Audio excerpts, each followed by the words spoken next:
కేంద్ర బడ్జెట్ అన్ని సెక్టార్లను టచ్ చేసిందన్నారు ఆర్థిక నిపుణులు. గ్రోత్ ఓరియంటెడ్ బడ్జెట్ దేశ అభివృద్ధికి ఉపయోగపడుతుందని ప్రశంసించారు. 12 లక్షల వరకు ట్యాక్స్ రిలీఫ్ తో నగదు వినియోగం పెరుగుతుందన్నారు ఎఫ్టీసీసీ అధ్యక్షుడు సురేష్ కుమార్, వైస్ ప్రెసిడెంట్ రవికుమార్, సభ్యులు Sudheer Kumar, Srinivas. This budget is very useful for MSME and keeping Viksit Bharat in tune. If Viksit Bharat 2047 has to be successful, I think MSME has to be the backbone, because medium sector and the small sector companies should grow. It's not just few large companies to grow. Keeping this in mind, I think this budget is very useful, because especially when it comes to certain minerals which are not available in the country, and for MSMEs to import that, as our president was telling, the tax has been reduced or removed. And apart from that, also the focus is more on the skill centers. National level, they want to have half a dozen skill centers to come up and train people, because setting up MSMEs is different, and the government also has to provide the infrastructure and also the people who are skilled in that line. So that is one of the thing which will definitely help the government to grow. మన growth కొంచెం పడింది. 23-24 లో మన growth GDP growth 8.2% ఉంటే ఈ ఏడాది 6.4కి పడే అవకాశం ఉంది. దీన్ని అడ్రస్ చేయడానికి కొన్ని మెజర్స్ తీసుకున్నారు. ఒకటేంటంటే ఇన్ఫ్లేషన్ కంట్రోల్ చేయడానికి మన అగ్రికల్చర్లో కోల్డ్ చైన్ ఇన్ఫ్రాస్ట్రక్చర్ పెంచుతానంటున్నారు. దానివల్ల మనకేంటంటే ఇన్ఫ్లేషన్, ఎస్పెషల్లీ లాస్ట్ ఇయర్ మన రీటైల్ ఇన్ఫ్లేషన్, ఫుడ్ ఇన్ఫ్లేషన్ బాగా పెరిగింది, డబుల్ డిజిట్కి వచ్చింది. అది కంట్రోల్ చేయడానికి కోల్డ్ చైన్ ఇన్ఫ్రాస్ట్రక్చర్ బిల్డ్ చేస్తున్నారు across the country, which is a good sign. That will at least serve the supply side constraints. మనకి డిమాండ్ వల్ల ఇన్ఫ్లేషన్ పెరగట్లేదు, సప్లై సైడ్ ప్రాబ్లమ్స్ వల్ల ఇన్ఫ్లేషన్ పెరుగుతుంది. అది కంట్రోల్ చేయడానికి మెజర్స్ పెట్టారు. రెండోది ఏంటంటే మన ఎంప్లాయ్మెంట్ జనరేషన్, స్కిల్ జనరేషన్ గురించి మాట్లాడారు లాస్ట్ టైము. అదే ఫోకస్ పెట్టుకున్నారు ఈ ఏడాది కూడా.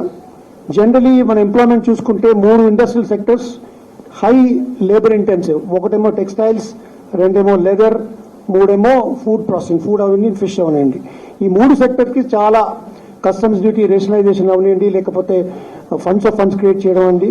దీనివల్ల ఎంప్లాయ్మెంట్ జనరేట్ అవుతుందని మన అభిప్రాయం. That definitely labour force participation rate అని ఉంటుంది. అది లాస్ట్ ఇయర్ కొంచెం పెరిగింది because of the incentives being given by the government of India for employment generation.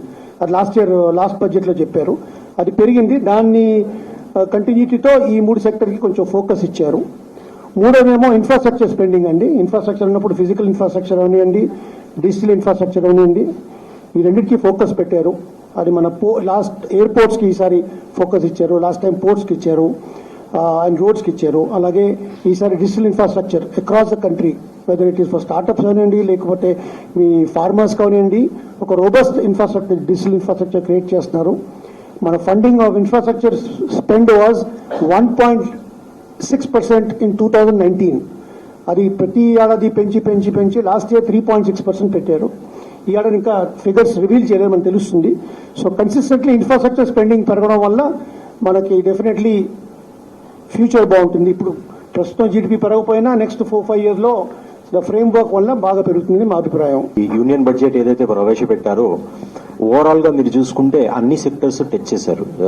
Agriculture తో స్టార్ట్ చేసి ఒక డిస్ట్రిక్ట్ ఐడెంటిఫై చేసి 115 డిస్ట్రిక్ట్స్ ని యాడ్ చేయడం, అగ్రికల్చర్ సపోర్ట్ ఉండొచ్చు. న్యూక్లియర్ రియాక్టర్స్ కి సపోర్ట్ ఉండొచ్చు, or it may be IIT expansion ఉండొచ్చు, మెడికల్ సీట్ ఎన్హాన్స్మెంట్ ఉండొచ్చు. అలాగే మనం చూసుకుంటే ఎవ్రీ ఒక సెక్టర్లో AI centre of excellence. So అన్ని సెక్టర్ ని బడ్జెట్ టచ్ చేసింది. And it is more growth oriented budget గా దీన్ని ప్రవేశపెట్టారు. ఇన్కమ్ ట్యాక్స్ ప్రపోజల్ కి స్పెసిఫిక్ గా వస్తే మనకి ఎన్నో సంవత్సరాల ఇంకా ఎక్స్పెక్టెడ్ ఉన్న redrafting of income tax act. ఇప్పుడు ప్రస్తుతం ఉన్న ఇన్కమ్ ట్యాక్స్ యాక్ట్ చాలా పాత యాక్ట్. సో ఈ యాక్ట్ లో అప్పుడు ఉన్న ప్రావిజన్స్, ఇప్పుడు ఉన్న బిజినెస్ కి కొన్ని ప్రావిజన్స్ రిలవెంట్ ఉండకపోవచ్చు. దాన్ని మొత్తం రీవిజిట్ చేసి ఒక కొత్త ఇన్కమ్ ట్యాక్స్ యాక్ట్ అనేది it was required. And tax certainty గురించి మాట్లాడారు. సో ఈరోజు గ్లోబల్ గా మనం చూసుకుంటే ప్రతి ఒక్క కంట్రీను ఇన్కమ్ ట్యాక్స్ అనేది లెవీ చేస్తుంది. సో మనం ఇండియాలో లెవీ చేయడం అవసరం లేదు, ఎందుకంటే